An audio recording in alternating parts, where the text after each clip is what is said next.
What's up, YouTube? This is JC Audits. Today I'm just trying to give a summary of life. Not my life, I hope, but of human life. So I suppose we better just say, what is a human? A human can be many different species of human. So a species is like a type of something. So human can comprise of early humans and modern humans. Modern humans can be Homo sapiens and Neanderthals. Early humans could be Homo erectus, which is currently the most successful human on the planet. Lived for millions of years, maybe as much as 5 million, whereas Homo sapiens has only knocked around for less than 250,000 years. So a quarter, I don't know, 16th, is it 16th of 5,250,000? Don't know. But it's not very much compared to Homo erectus. So Homo erectus was really successful. They interbred with Homo sapiens in China sort of area, and that's why the Chinese look slightly different to white Europeans. The eye shape is slightly different, maybe slightly rounded faces, maybe slightly less tall on average.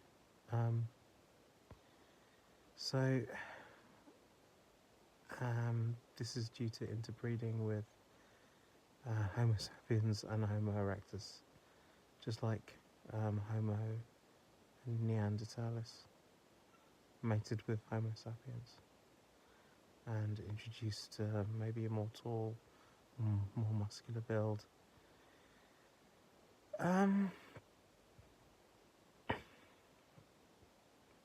Possibly better adapted to colder climates.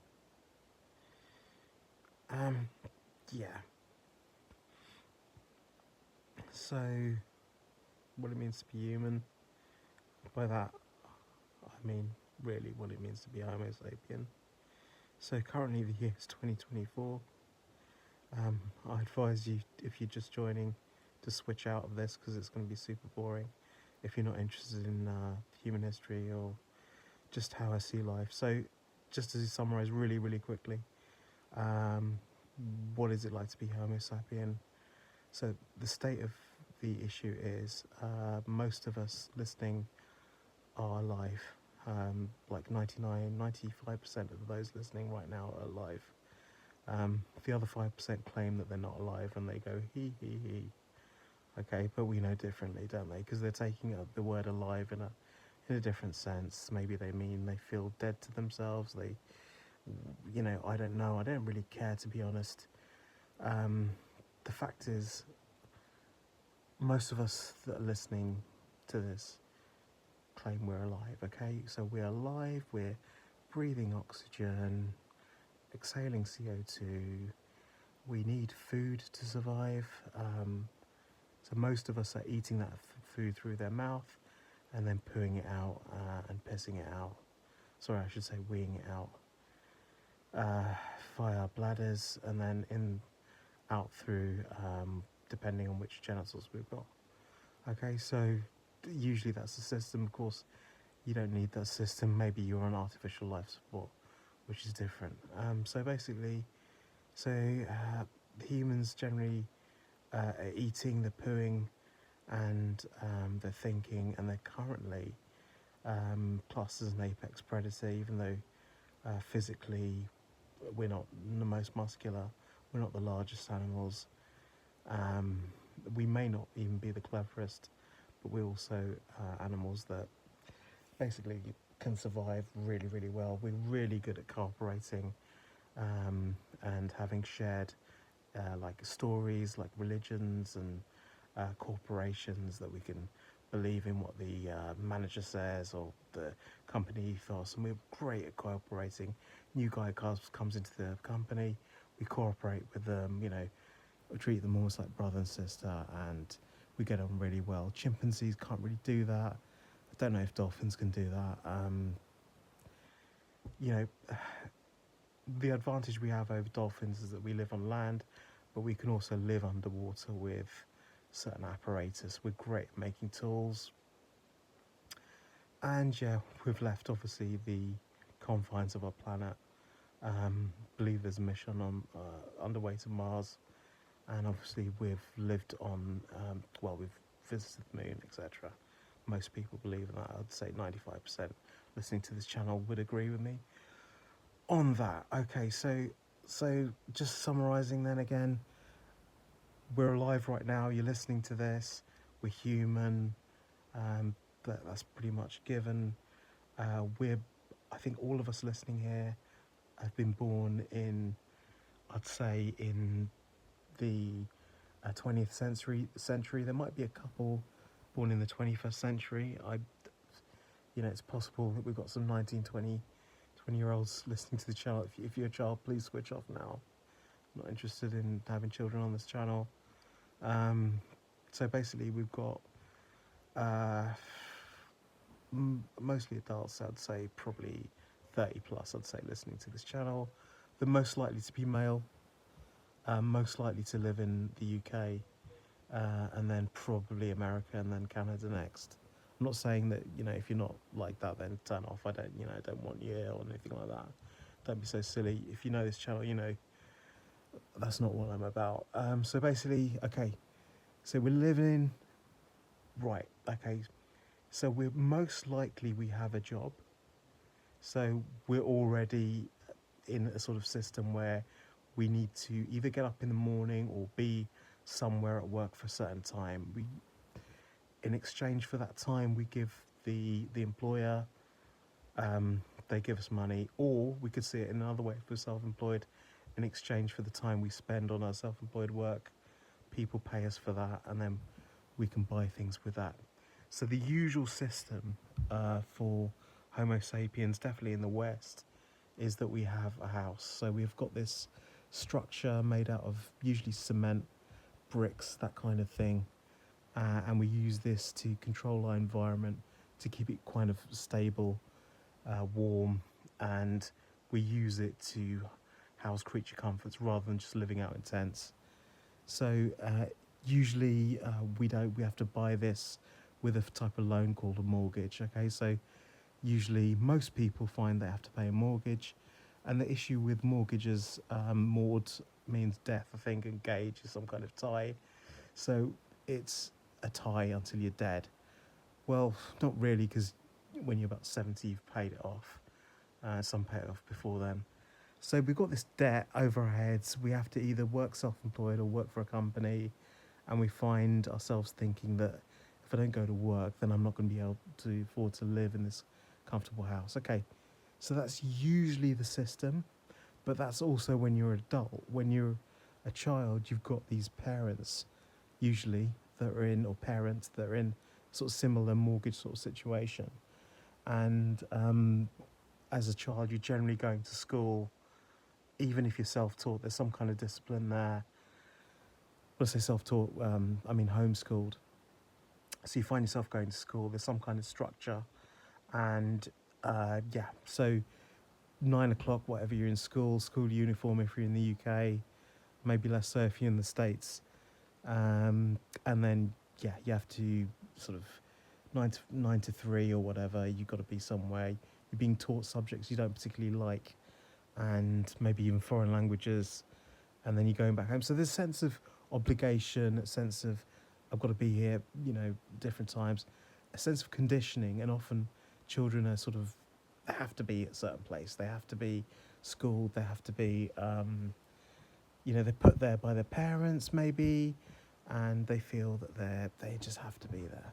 So I'm just going to whisper now, okay? So I'm whispering. This is the next stage of the sort of talk now. We're going into whisper mode. Right, so unfortunately I have to whisper due to operational difficulties here. So this is how it's going to work. Sorry, you're just going to have to turn up your volume. Okay. So that's what's going to happen. Just go to the volume, crank it up, and just accept it that this is what's happening at the moment. All right. So thanks for staying with me. So summarise again. Your kids go to school, go to work. That's it, right? Okay. And now, listen up, because what is also happening whilst you're sort of paying off your mortgage, you're in a sort of bigger system like a society. So you've got government, local government, looking after you if you fall through the net. If you can't afford to pay certain things like rent, or if you hurt, you get shot at, or you have a severe accident, something like that, then you end up getting taken care of by the state. Usually that's the case. So there's a kind of sort of protective framework. If you're living in the Amazon, there's also a kind of protective sort of framework with the tribe.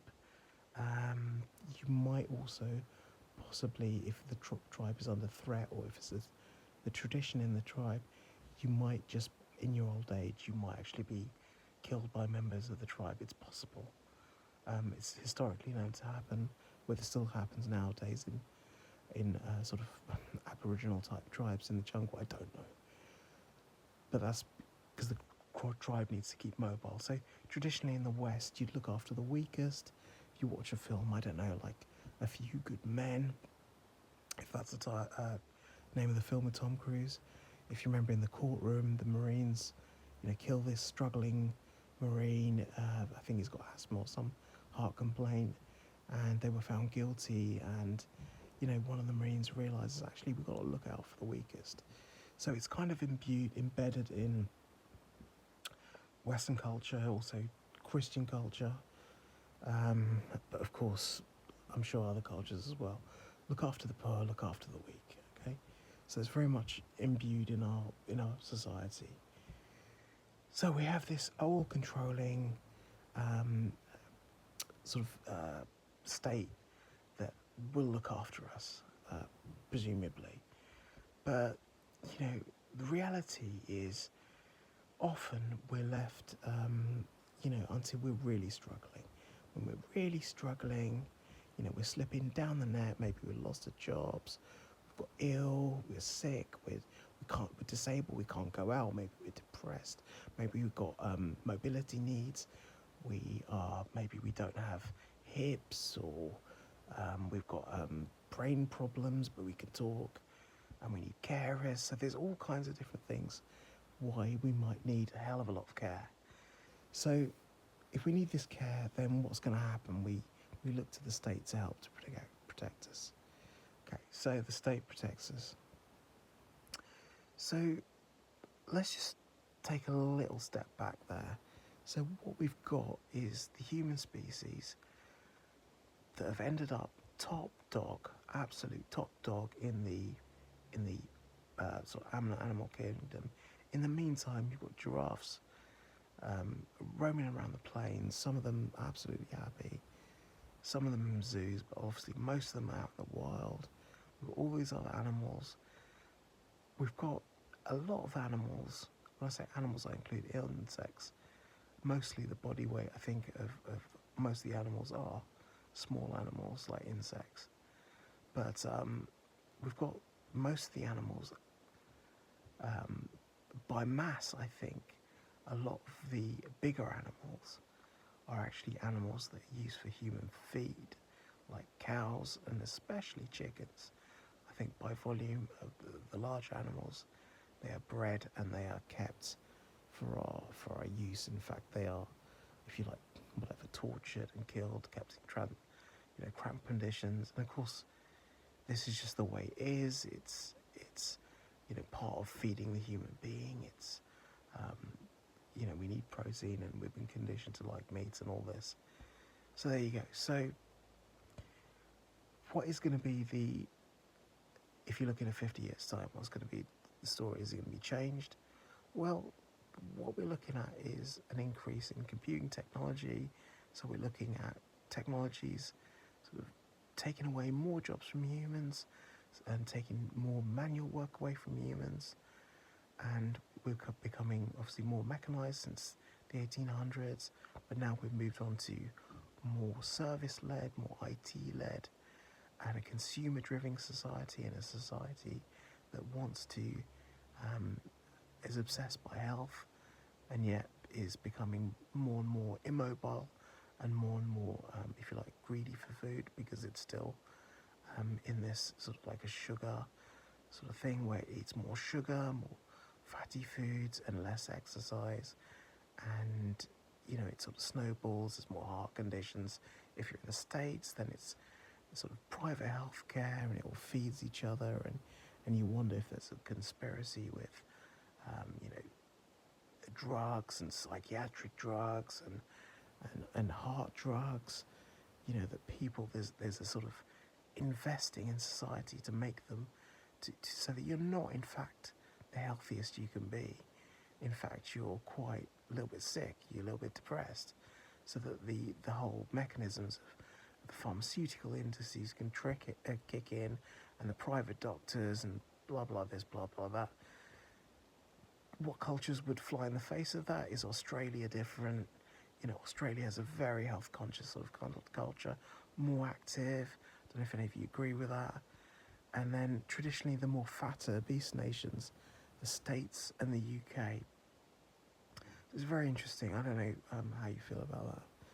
So more and more, is there now polarization of society where people are going more to becoming more and more, if you like, stupid in a way. They're sort of, society's polarized itself. It's saying, oh, the left are bad, the right racists are horrible, let's look after our own, let's close our borders. This sort of insular looking thinking is becoming more predominant.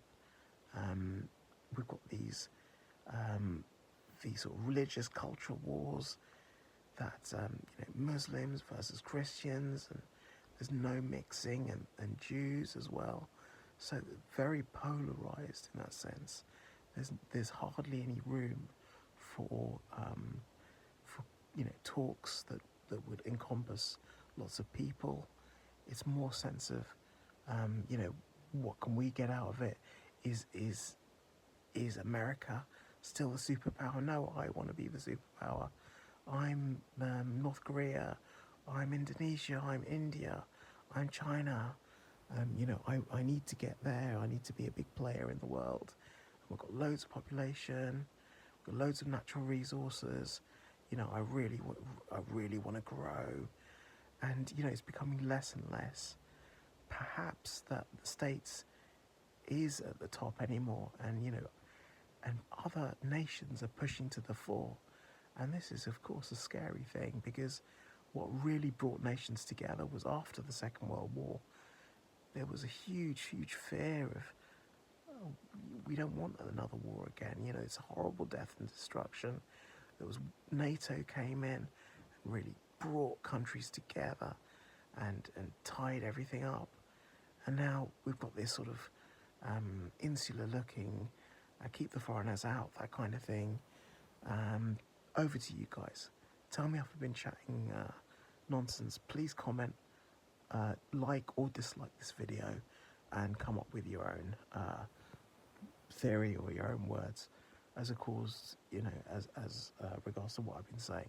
Please don't just not like or dislike this video. Try and leave a comment. If you can't leave a comment, at least give a dislike if you didn't like it. I'd really appreciate that. Thanks, guys. This is JC signing out.